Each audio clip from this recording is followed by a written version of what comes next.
Ah. Hi there. Hey, Russ here. Welcome back to my shop. Today I want to talk about this. That?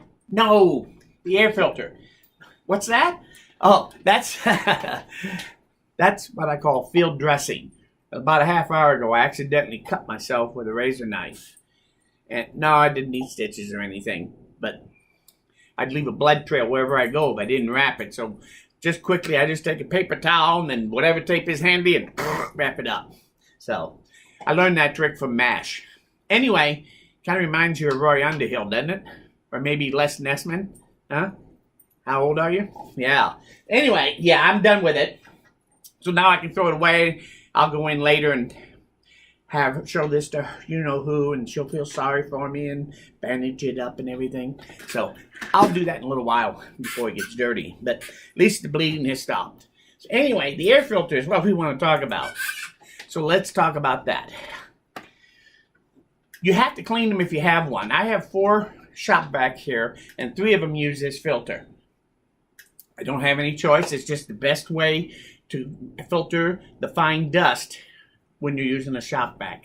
I made my own air filter for the 4th one, but that's for another reason. I did a legacy building video on this last year, and I bought the legacy workstation. If you go look that up, you'll see where I built this and did the shop vac install on it. So anyway, that one I don't use one of these in, but the other 3, so I have to clean these every now and then. Today was that day. I went around and I checked all my air filters, and after 6 months, actually this is the only one I decided I really need to clean. The others look fine. I check them every 6 months or a year, and usually I have to have at least one of them to clean then. So how do I clean it? First, let's talk about what I use to clean it, what you need. First and foremost, you have to have some kind of air filter system so that you can collect the fine dust while you're cleaning this. Because I'm going to do that right here in my shop. I'm not taking it outside. I still breathe this stuff in, even when I'm out there. Don't kid yourself. So I do it here where I can control the air. And I make this thing so that I get almost no dust, airborne dust, while I clean this. And it takes about 15 minutes. Foremost, I just have this 20 by 20 air filter with a box built around it. And on the back side, I have a Stanley shop vac swivel. And I've got a hole right here that I built to put that into, so that when it goes on the intake here, all the air, it blows it out here straight into the box. So it has to come out here. That way, and I keep this intake of the fan close to where I'm working. Everything I do here will go right into there. That way, all that sawdust, if it gets airborne, it's going away from me, not toward me. This, I find, is the most comfortable way for me to do it. And between all of this and my magical, invisible dust mask, I don't have to worry about breathing in fine dust. It works for me. You can do it if you want. You can try some of this, maybe make it even better than I do. But I find that fan has been more than adequate way of doing this with that little fan. You could use just a box fan with a filter on it and set it here. Just make sure it's sucking the air away from you and blowing the air the other way with the filter on it, so that all that air flow will go toward the fan. 20 by 20 fan setting there will work just as well. So there is one advantage to this, and that is if you use one method that I use, and I'll show you that last, about how an easy way to clean this. The best way I found to clean it, and the way I've been doing it for years and years, is I use my fan filter with the fan on, and then I have a couple of tools here. You gotta have shop vac hose for vacuum. That's handy to have. But also, if that blows air, if you can set that to blowing the air, sometimes that's handy to have too, and I'll show you how that works before we're done. The other thing you need to have here is a bristle brush of some kind to knock off most of the big stuff, and then a smaller, stiffer brush that can get in between the cleats on your paper filter to clean the dust out of there without tearing it up. And then all you do is you get it set up and you turn your fan on. Oh, see? My temporary remote switch. My switch on here is on the other side, so rather than to get up and turn it on over there, I'm just using that little switch. I did a video on that a while back, so you see, I actually do use this in the shop. So anyway, so now I would take, with the fan running, I would take my brush, and I'd brush from the top down. And I can see all that sawdust going over there. And if it looks like it's getting kind of thick, I slow down and I wait, let it catch up. And I just go around till I go all the way around and get most of the dust off this way, all the big stuff.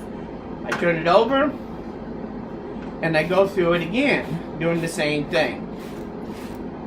And after turning it back and forth once or twice, then I go in here and I take my small brush.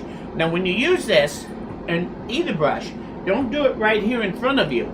You have to do it off to the side and then turn it and look at it if you need to. But you want to do it here so that that sawdust, all that dust can go toward the fan instead. That way I know that I'm not breathing any of that sawdust, even though I'm actually reasonably close to this. And you go through here, and the cleaner it gets, the brisker you can brush until you get it to where you look at it and it actually will look pretty clean when you get done. When you're done,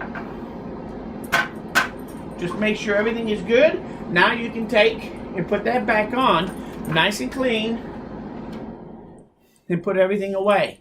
Now, as you go along, sometimes you got to get this out, especially if you get pretty full here and you start getting kind of a mess. You don't want that dust to build up. So every now and then I'll take this over and dump the tray if there's a lot in here. And then use the shop vac, and sometimes you can use it to help do the initial cleaning on it. On vacuum. Don't do that with blowing. But there is another trick that I have found to use, and I'll show you that here now, is that if I'm going to take my shop vac, and I have the ability to switch my hose, and now when I turn it on, it will blow instead of suck. So if I want to use this to clean this, I can actually do that. And it actually does a pretty fair job and fast. And it does a pretty clean job, believe it or not. But you got to be careful. So I simply have my filter turned this way. And I like to do it because I do have the full solid. But you can do this with either one. You just have to be careful of how you're blowing your air in there. Remember, all this sawdust is on the outside. None of it's on the inside here. So when you're blowing air in here, it's not going to stir up dust. Only the dust coming off of here is all you have to make sure you get captured. So the closer I get to my fan, with where I'm blowing, this is my blow surface. And as long as I keep that pointed right into here, from in here, and move my filter, I'll be blowing everything directly into my shop vac. And I do this, and we'll do this here real quick, and you'll see, you won't see this big, huge smoke, hopefully, where I do it wrong. If I get off the angle, then yeah, you can blow a lot of it up. But if you're careful, you can do this, and it works pretty well, and it does save you a lot of time. So if I turn it on, you can see it's blowing. So turn my shop vac on. And now let's put this in here. So hold that right up there where I want it. And then I bring this and I blow it. And now I'm just blowing all that dust directly in. And I keep it just slightly on the lower side of where that vent is going in. If I wanted to, I could put a deflector on the top here, a piece of cardboard, and it would give me even better capturing. And I just blow, and I can blow a lot of that dirt off. And then when I'm done,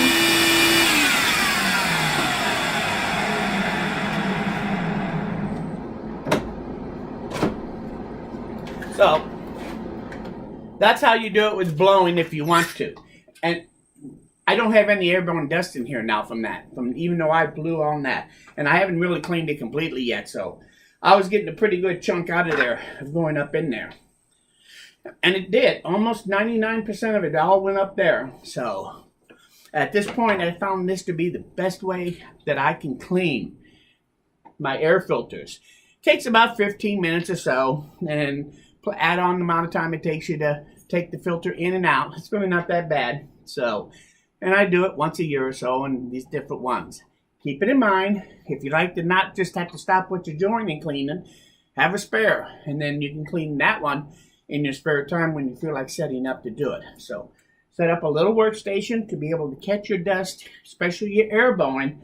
When you get done, when you go to put this away, make sure you dispose of this very carefully into your trash can so that you don't get all that dust back up into the air. So, but it works real well for me, and I find that I get very little dust into my magical invisible air dust mask, so it must work.